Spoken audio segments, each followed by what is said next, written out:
dizer que ele se tornou, né, pós-mortem, o patrono da educação brasileira. Então, isso também é um marco importante da trajetória aí do Paulo Freire no Brasil, no mundo, né? Hoje é considerado um dos teóricos, né, mais citados do mundo, né? Os Estados Unidos, sim, estudam Freire, Harvard estuda Freire, né? Eu tenho muitos colegas doutorandos e mestrandos que vão a Harvard estudar Paulo Freire. Isso é de fato verdade, né? Alguns não acreditam, mas é. Então, é isso, tá, gente? Sempre lembrar que pode ser em Harvard, pode ser em São Lourenço, pode ser em qualquer lugar, né? A gente pode estudar o Paulo Freire, porque ele sempre se considerava, né, um cidadão do mundo e falava das suas andarilhagens, e onde for, né, para a gente falar sobre isso que a Daiane menciona, né, da esperança, da educação como uma prática da liberdade, não interessa se a gente vai estar nos Estados Unidos, ou em São Lourenço, ou em Rio Grande, ou lá no Quilombo da Avó Elvira, no Monte Bonito, em Pelotas, né, ou qualquer outro lugar que a gente queira estar, a gente pode estar aí fazendo essa homenagem, essa referência aí ao Freire, né? É isso aí, gente. Essa era a minha contribuição.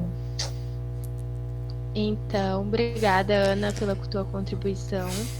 Eu queria chamar o professor Marlon para ele fazer a fala dele. Pode ser? Pode ser, pode ser. Boa noite a todas, boa noite a todos. É muito bom encontrar as freirianas, os freirianos. E o papel hoje, o nosso convite é fazer algumas provocações. Assim, eu tenho participado de algumas leituras, de alguns fóruns de leitura de Paulo Freire, e o que mais acontece são provocações. Bom, essa obra, o primeiro capítulo que nós vamos analisar ali, a justificativa da pedagogia do oprimido, é justamente o livro que sucede, então, a pedagogia como prática da liberdade. Mas as provocações são nos conceitos que Paulo Freire apresenta. Dentro do corpus filosófico, em geral, assim, do corpus filosófico, ele é... Por isso que eu estou falando, provocações, deixem as pedradas para depois, tá? Ele é um platônico, tá? Ele está no campo dos platônicos utópicos, e ele tem como principal vertente de inspiração Hegel. Ele é um hegeliano cético de matriz alemã clássica. Ele é um hegeliano que estudou a fundo a fenomenologia do espírito e a ciência da lógica, de 1807 e 1812, respectivamente. Bom, posto isso, que é o contexto filosófico de onde Paulo Freire bebe as suas inspirações, a terceira vertente é a marxista. Então, Paulo Freire é um grande inspirado por Karl Marx e as escolas, posteriormente, as escolas neomarxistas, a produzir estes conceitos. Na justificativa da pedagogia do oprimido, ele coloca um primeiro conceito central, que é o conceito de homem. Não se assustem aqui, porque o homem não significa o homem masculino de gênero, é o homem de humanidade, tá? Esse homem, ele vai passar toda a obra usando o homem, é o homem referente à humanidade.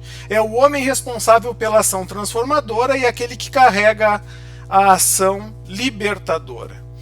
Então, para provocar vocês, eu vou trazer estes conceitos, que são conceitos bastante utilizados no mundo inteiro, principalmente na Indonésia e nos países do leste europeu. Os Estados Unidos, agora, recentemente, têm usado um pouco desses conceitos, principalmente o conceito do medo da liberdade, ou medo de liberdade, que é o conceito que ele traz na justificativa. E esse conceito de medo de liberdade está diretamente ligado à humanização. Não dá para confundir humanitarismo com humanidade. O que Paulo Freire sugere é uma humanização destes dois polos, que são contraditórios e estão dentro de cada um de nós, que é o polo opressor e o polo oprimido. Bom, primeiro, a pedagogia do oprimido jamais pode ser construída, pensada ou elaborada pelos opressores, justamente porque nós fazemos parte de uma massa crítica que está, digamos assim, imersa nesse ser inconcluso, que é esse homem, essa humanidade que está a caminho de desenvolvimento. Então, este ser inconcluso, ele vai encontrar um bloco dentro da sua percepção da realidade de si, no ser mais. Por quê? Porque justamente a ferramenta do opressor é tornar ser menos. Então, o ser mais de Paulo Freire, enquanto conceito, ser mais, seria uma superação da condição de oprimido. E para isso, ele nos dá um método. E os freirianos daí sabem qual é o método que eu estou falando. É a praxis. O que seria a praxis, pessoal? Essa maravilha, digamos assim, da nossa pedagogia brasileira.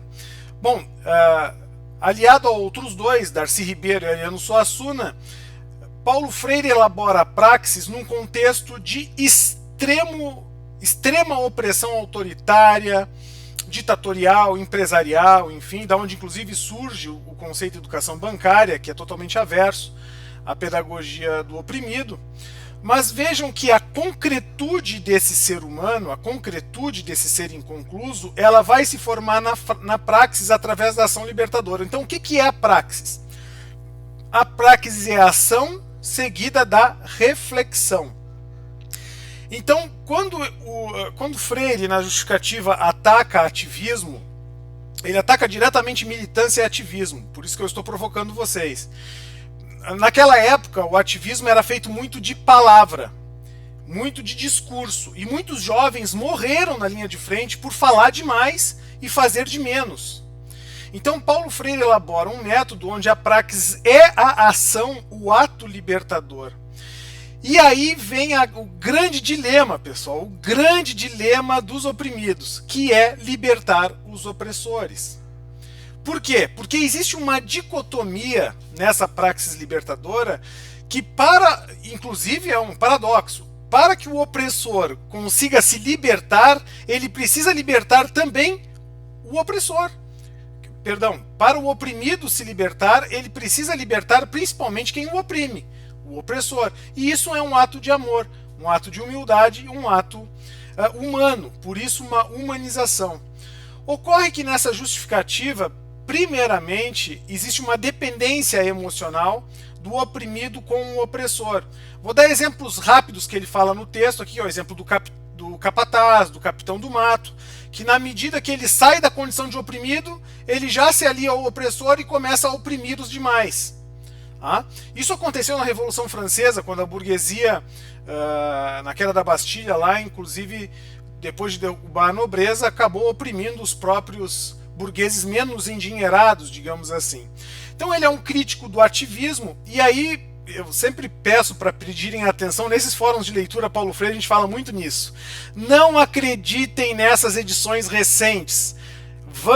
Por favor, vão até um sebo, procurem o livro original do Paulo Freire, porque muitos termos e conceitos foram modificados da década de 90 para cá. Mudanças, as editoras mudavam os conceitos, né? Então, ativismo foi mudado para militância e outros conceitos foram mudados. Um mais importante foi a perda da humanidade e humanização. E aí Paulo Freire nos traz esse papel na educação do professor como líder revolucionário. O professor é uma liderança revolucionária para promover essa revolução através de uma pedagogia que liberta esse oprimido das engrenagens que muitas vezes ele não percebe, ele não consegue ver, que é a característica do próprio processo educativo. E o educando, o aprendente, digamos assim, nisso se inclui também o líder revolucionário, para libertar das grades desse opressor. Bom, na América Latina, estes demitidos da vida, esses esfarrapados do mundo, digamos assim, esses oprimidos, isso ele bebe direto de Frantz Fanon, né? Ele é um leitor assíduo, assim, Paulo Freire sempre foi um leitor muito profundo, intelectual, bastante profundo. Busca nesta latino-americanidade a concretude do humano do porvir, que é superar o medo da liberdade. E esse medo de liberdade está em justamente promover a autonomia. Autonomia, liberdade e autenticidade. Mas como buscar autonomia em um contexto que é repressor, opressor e completamente envolvido com o capital, com o banco, envolvido com os juros, com o cartão de crédito, com a educação bancária, enfim. Por isso que superar o medo da liberdade é desapegar-se e humanizar-se para outras questões. Isso faz com que nós expulsemos o opressor que está dentro de nós. O opressor que está dentro de nós. Porque aquele que quer ser mais não pode depois tornar-se também opressor. Para nós sairmos da condição de oprimido e passarmos a uma condição de ser mais, precisamos educar também o opressor, libertá-lo das grades da sua própria ignorância e desumanização. Então não se assustem com esses conceitos, porque depois, nas próximas horas de conversa, nós podemos aprofundar mais. Né? Mas expulsar o opressor dentro de nós significa olhar o nosso lado sombra, o nosso lado violento. Ele usa bastante essa palavra violência. E como que nós exercemos essa violência? Através daqueles que consideramos serem menos. Não importa quem somos, mas se de alguma forma nós olharmos o outro ou outra com um olhar de ser menos, aquela pessoa é menos, estamos ali refletindo o espelho e as engrenagens do opressor. Então, enquanto oprimido, a libertação é sempre um parto. É isso que Paulo Freire nos traz. Ele sempre traz a questão do parto doloroso, do parto sofrido, do parto surrado, da sua infância pobre, da fome, da miséria. Por quê? Porque liberdade é desamarrar-se dos empecilhos burocráticos do Estado. Isso é muito complicado. Isso realmente é revolucionário. Então, percebam no exemplo que eu vou dar. Eu posso ser um professor militante, falar de revolução, falar de mudança social, enfim, mas se eu não tiver uma ação prática, isso não vai significar nada. Mas se eu sou aquele professor caladinho que fico na minha e vou até uma aldeia indígena e com os indígenas planto uma pitangueira, ali estou assumindo o meu papel de oprimido junto ao lado destas pessoas. Então a minha militância é meu ato e não a minha fala. Então por isso Paulo Freire sempre sintetiza nessa fala a questão da fala correta, da fala do ato, da fala da ação revolucionária. Ou seja, os nossos gestos, eles são mais importantes do que aquilo que a gente fala. Isso é bastante hegeliano, inclusive, na filosofia. Pessoal, agora nós temos aí uma rodada de conversas de 1 minuto para cada um aí, mas, bom, enquanto seres inconclusos, enquanto pessoas inconclusas que somos, conforme Paulo Freire, fica para nós essa dialogicidade, ou dialeticidade, ou dialogicidade, dependendo da tradução, aí, dependendo da interpretação, fica essa dialogicidade. Vamos conversar então sobre Paulo Freire. E claro, essa é a justificativa da pedagogia do oprimido. A gente pode, depois vamos esmiuçar outros capítulos, mas é uma leitura muito profunda, não é rasa. O Paulo Freire é muito difícil de compreender, é preciso várias e várias leituras para situar ele no mundo da filosofia educativa e pedagógica.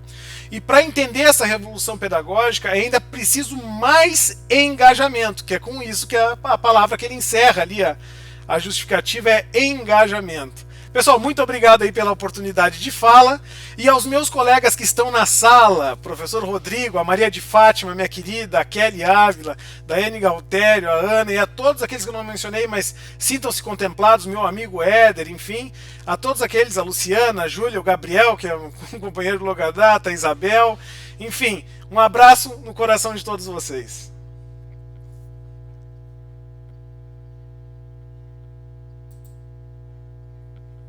É isso, gente. Então agora está aberto o espaço, né? Se alguém já quiser começar falando.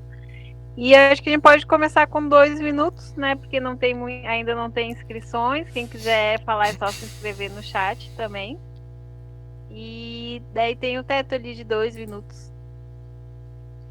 E alguém vai falar, gente, senão eu vou ter que ficar falando.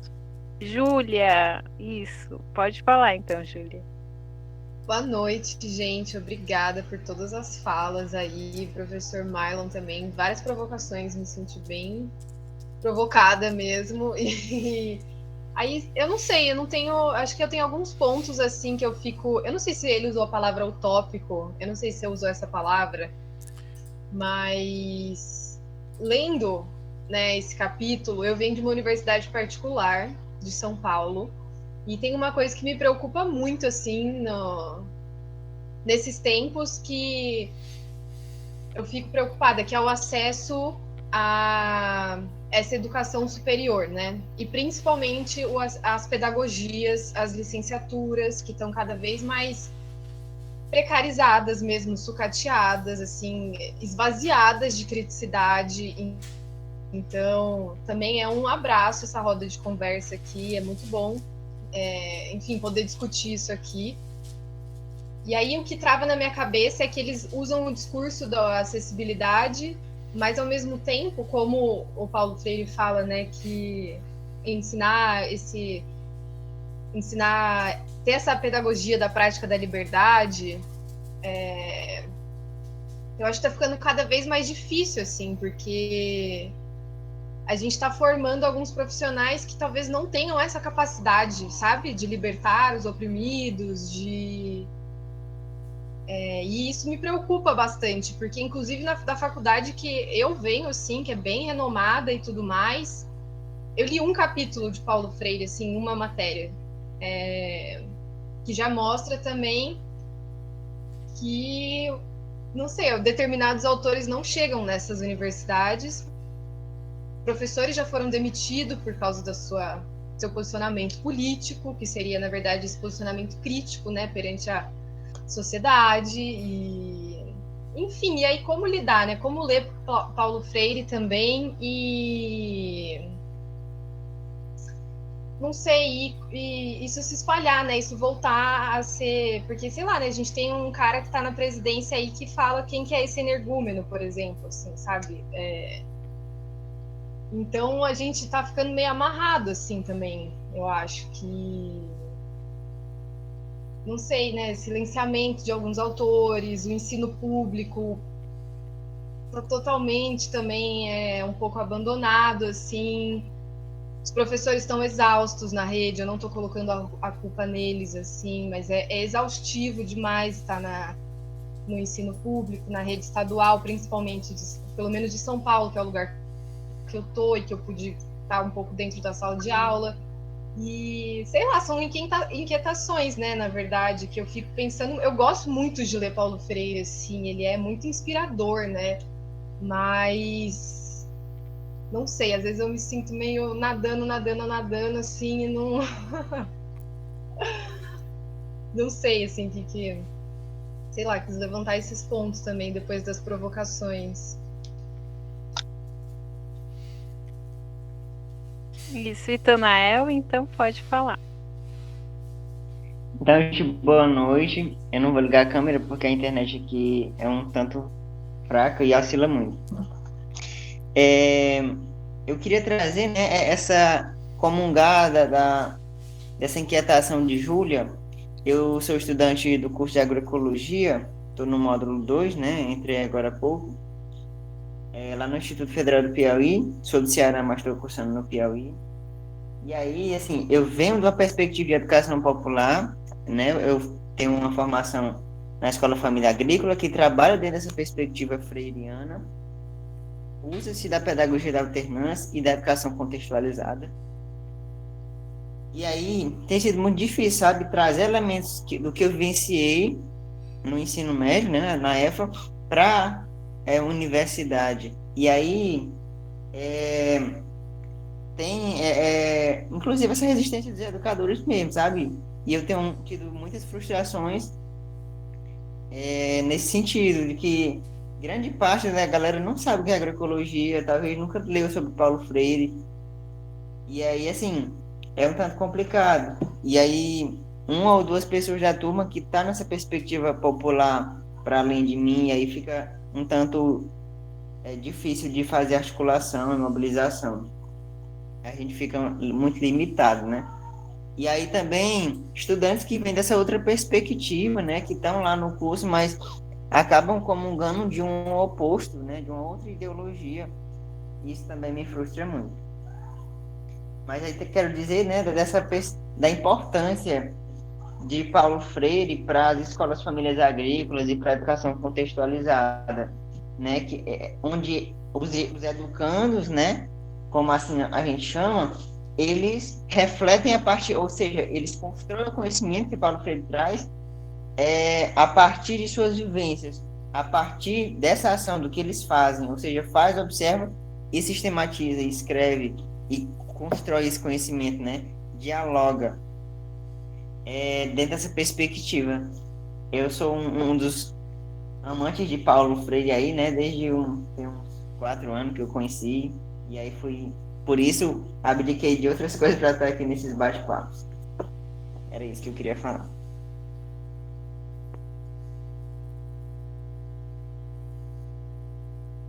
É isso, então. Mais alguém quer se inscrever, gente? Lourdes, então.